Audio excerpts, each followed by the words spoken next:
Shalom, salam sejahtera buat kita semua dan salam jumpa kembali bersama saya melalui channel Pedoman Hidup Kristiani. Sebuah channel yang sebelumnya bernama Penyegaran Rohani telah kami ubah menjadi Pedoman Hidup Kristiani karena kami meyakini bahwa firman Tuhan bukan hanya menyegarkan rohani kita, tapi firman Tuhan harus menjadi pedoman satu-satunya di dalam kehidupan kita. Baik Bapak Ibu, saudara-saudara sekalian, pada kesempatan ini saya akan menyampaikan kebenaran firman Tuhan buat kita semua. Tapi sebelumnya saya akan mengajak kita untuk mendengarkan sekaligus memuji Tuhan melalui pujian berikut ini.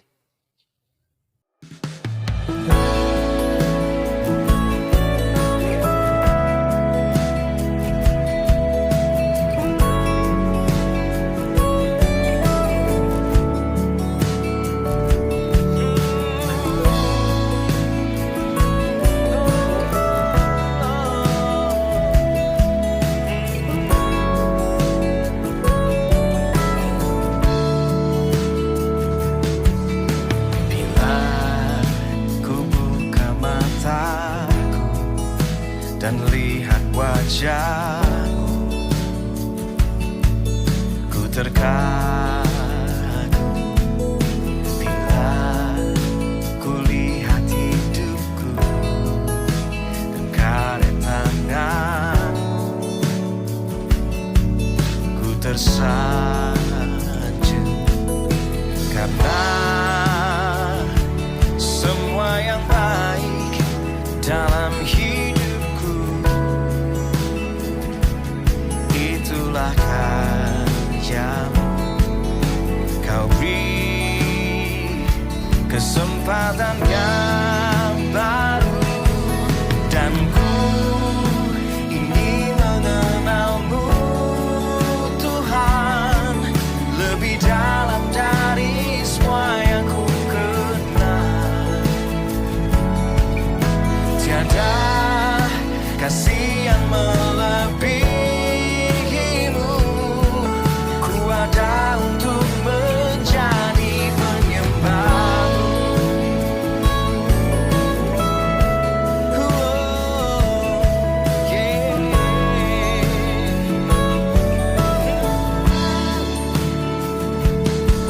Bila ku buka mataku dan lihat wajah-Mu,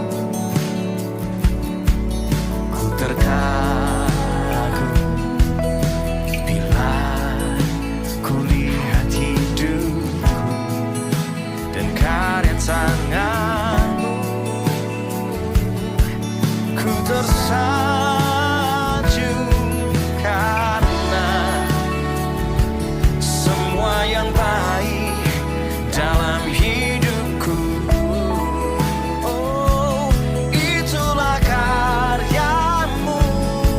Kau beri kesempatan yang baru dan ku ingin mengenal-Mu, Tuhan, lebih dalam dari semua yang ku kenal.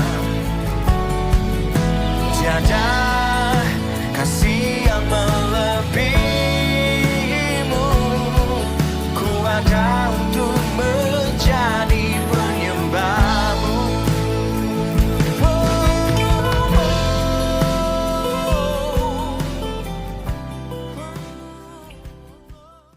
Baik Bapak Ibu, saudara-saudara yang dikasihi Tuhan Yesus Kristus, sekarang saatnya bagi kita untuk membaca dan merenungkan firman Tuhan. Namun sebelumnya saya mengajak kita semua untuk berdoa terlebih dahulu. Mari kita berdoa.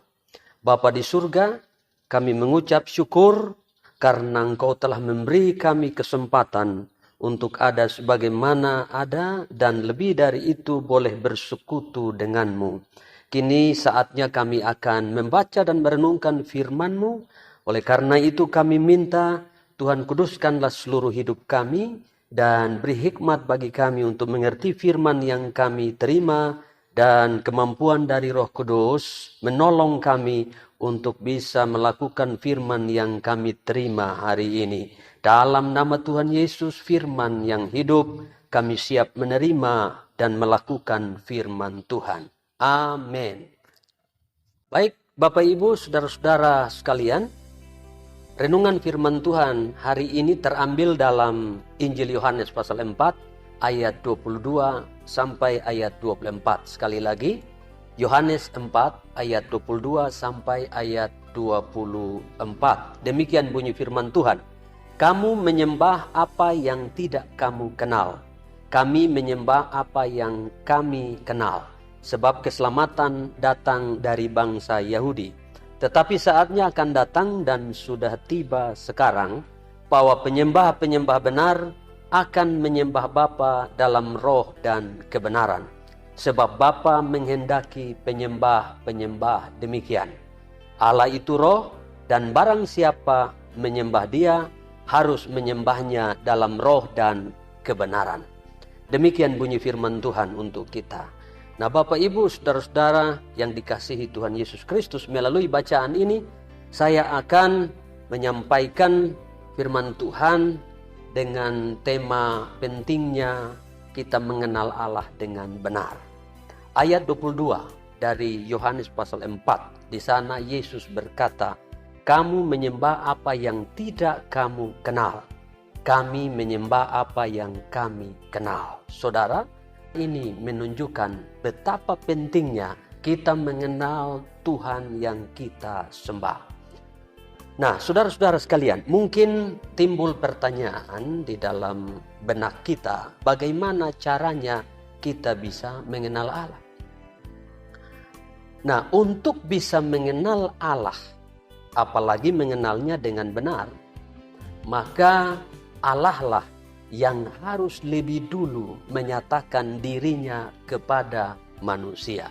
Itu sebabnya kita mengenal adanya dua wahyu atau dua penyataan diri Allah, yaitu penyataan umum dan penyataan khusus, atau wahyu umum dan wahyu khusus. Wahyu umum atau general revelation adalah cara Allah menyatakan dirinya kepada semua manusia lewat alam ciptaan, lewat sejarah dunia, dan melalui hati nurani manusia itu sendiri. Nah, melalui sarana itu manusia dapat mengenal eksistensi Allah. Nah, hal ini kita bisa baca misalnya di dalam Mazmur 19 ayat 2 sampai 5, Roma 1 ayat 20, dan ada beberapa ayat bacaan lainnya. Kemudian ada penyataan khusus atau wahyu khusus, special revelation.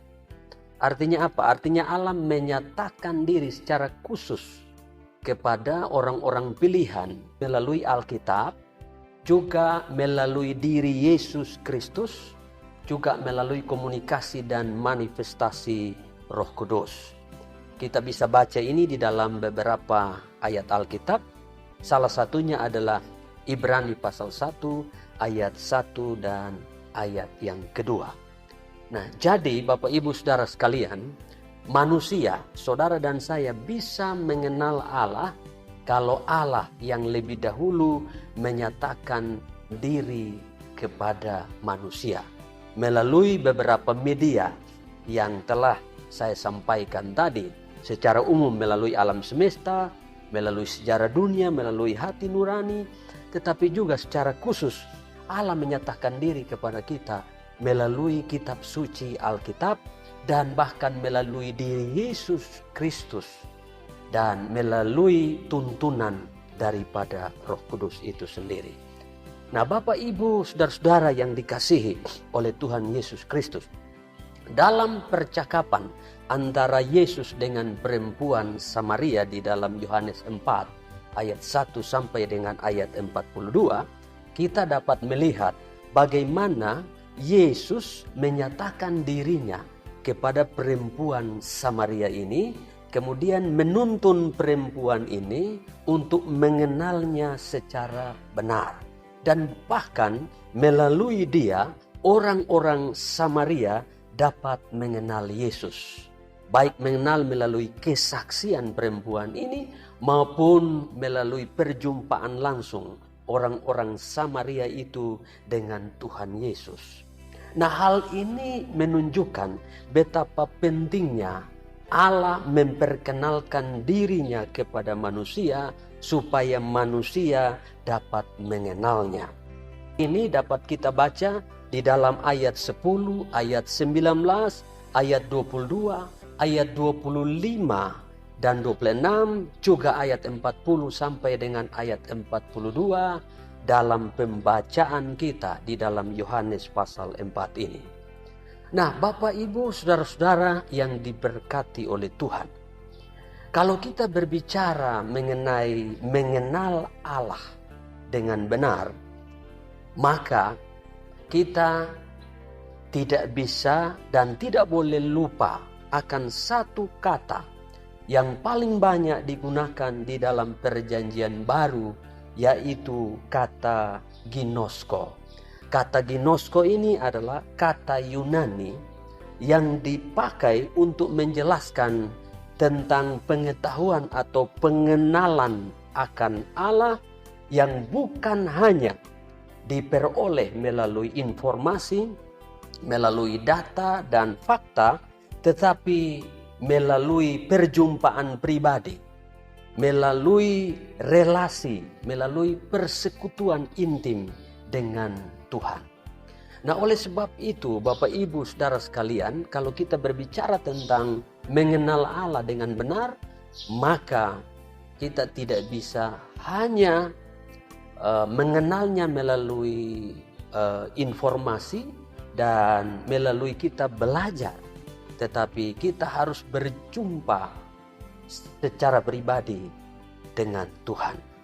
Nah, ada dua ayat penting yang perlu sekali untuk kita renungkan adalah misalnya Ayub pasal 42, maksud saya Ayub 42 ayat yang kelima, dan juga di dalam bacaan kita yaitu di dalam Yohanes 4 ayat yang ke-42.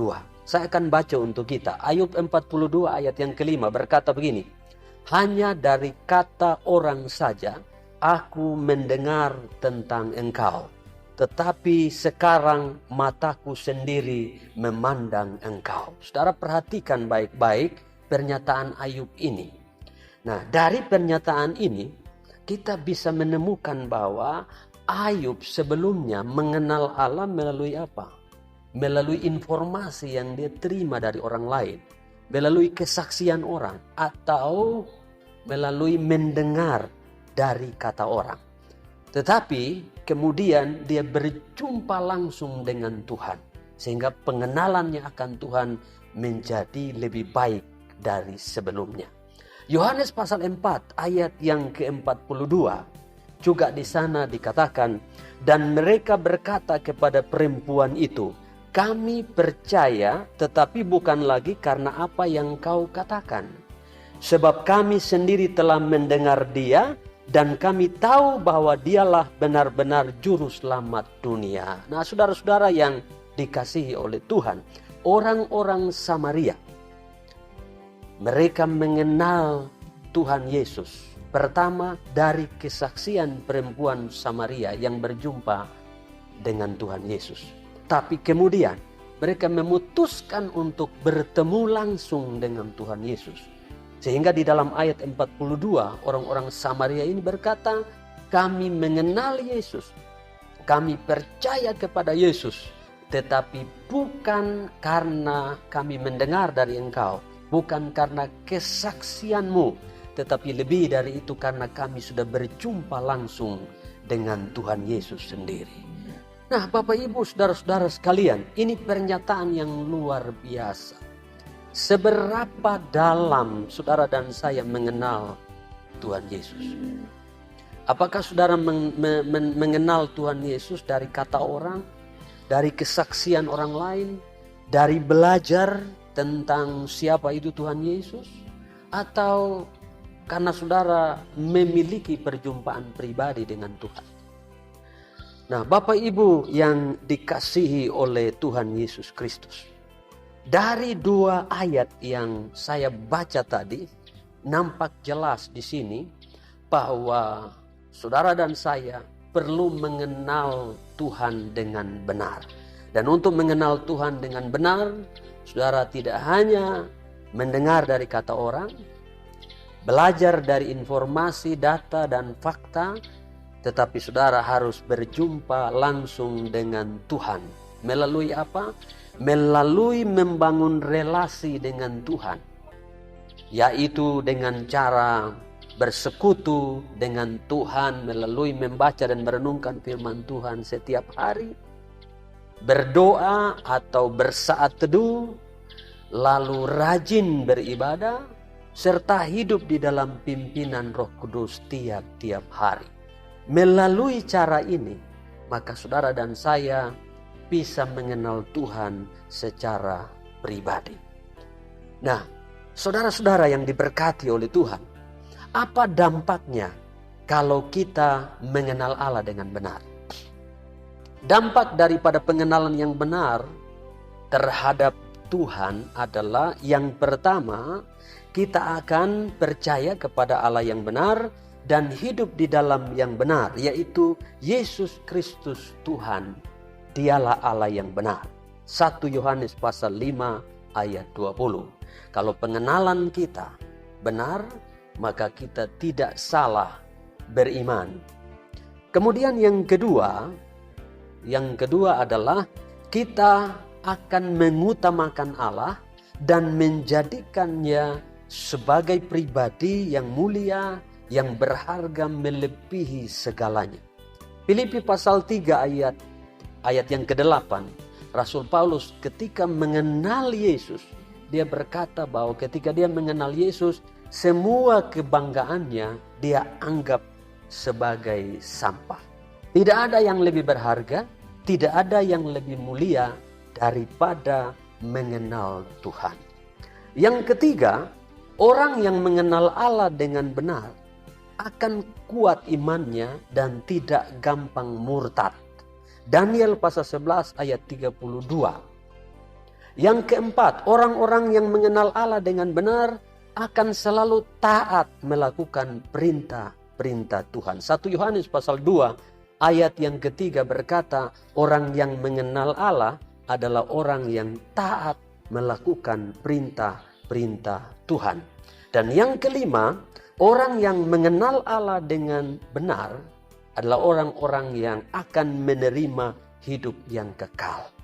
Saudara, akhir atau klimaks daripada hidup mengenal Allah dengan benar adalah hidup kekal. Karena itu Yohanes 17 ayat yang ketiga berkata mengenal Allah itu adalah hidup yang kekal. Sebaliknya, orang-orang yang tidak mengenal Allah dengan benar, pertama, dia akan mudah terlibat atau jatuh di dalam praktek penyembahan berhala. 1 Korintus 12 ayat 2, Galati 4 ayat 8 dan 9 berkata bahwa ketika seseorang belum mengenal Allah dengan benar, dia diperdaya oleh roh-roh lain dan jatuh di dalam penyembahan berhala. Karena memang dia belum mengenal mana Allah sejati dan mana Allah palsu. Tapi kalau seorang sudah mengenal Allah dengan benar, dia tidak akan pernah terjebak dalam penyembahan berhala. Yang kedua, orang yang tidak mengenal Allah dengan benar dianggap sebagai orang bodoh atau orang yang tidak memiliki pengertian. Orang-orang demikian kegemarannya adalah hanya berbuat dosa. Yeremia 4 ayat 22. Yang ketiga, orang-orang yang tidak mengenal Allah adalah orang-orang yang memiliki pikiran yang sia-sia. Orang-orang yang memiliki pikiran yang gelap, degil hatinya, dan jauh dari hidup persekutuan dengan Allah. Hidup hanya di dalam hawa nafsu dan di dalam kecemaran. Efesus 4 ayat 17 sampai dengan ayat 19. Yang berikut, orang-orang yang tidak mengenal Allah dengan benar, tidak takluk kepada kebenaran Allah, tapi cenderung mendirikan kebenaran diri sendiri. Lalu orang-orang yang tidak mengenal Allah dengan benar lebih mengejar perkara-perkara lahiriah daripada perkara-perkara rohani atau perkara-perkara yang bersifat kekal. Saudara bisa baca itu dalam Matius 6 ayat 31 sampai dengan ayat 33. Lalu terakhir, orang yang tidak mengenal Allah dengan benar pada akhirnya akan binasa. Hosea 4 ayat 6 berkata bahwa umatku binasa karena tidak mengenal Allah. Mengapa mereka tidak mengenal Allah? Karena mereka sendiri yang menolak pengenalan itu. Mereka melupakan ajaran Tuhan. Karena itu mereka tidak pernah mengenal Allah dan akhirnya mereka binasa. Bapak, Ibu, saudara-saudara yang dikasihi oleh Tuhan Yesus Kristus, pengenalan yang benar akan Allah adalah sesuatu yang amat sangat penting. Karena kalau kita mengenal Allah dengan benar, maka kita akan dimampukan untuk mengenal siapa itu Tuhan. Kita mengenal kasih-Nya, kuasa-Nya, kita mengenal pikirannya, perasaannya, kehendaknya. Kita juga mengenal cara dan waktu Tuhan bekerja di dalam hidup kita. Kita mengenal rancangan-rancangan Allah di dalam hidup kita. Kita tahu apa yang baik, yang benar, yang berkenan kepada Allah dan yang sempurna. Sehingga kita tidak gampang tersesat. Kita tidak gampang membelakangi Tuhan. Kita tidak terjebak di dalam perbuatan-perbuatan yang melanggar kebenaran firman Tuhan. Kita juga tidak mudah khawatir dan takut menghadapi hidup ini. Karena kita tahu kepada siapa kita percaya. Kita mengerti rancangan terbaik Tuhan di dalam hidup kita. Dan kita yakin bahwa Allah akan menggenapi seluruh janji-janjinya bagi kita semua yang percaya dan yang mengenal Dia dengan benar. Bapak, Ibu, saudara-saudara yang dikasihi oleh Tuhan Yesus Kristus, demikianlah kebenaran firman Tuhan tentang pentingnya kita mengenal Allah dengan benar. Saya sampaikan kepada kita semua. Doa saya kiranya melalui renungan ini kita semua dibawa kembali kepada pengenalan yang benar akan Allah. Tuhan memberkati kita semua. Amin.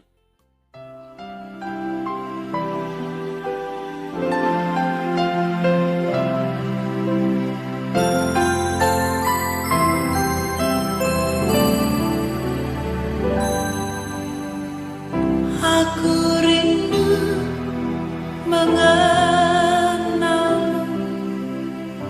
mengenalmu secara pribadi, bukan hanya ku kagumi semua karya dan ciptaanmu.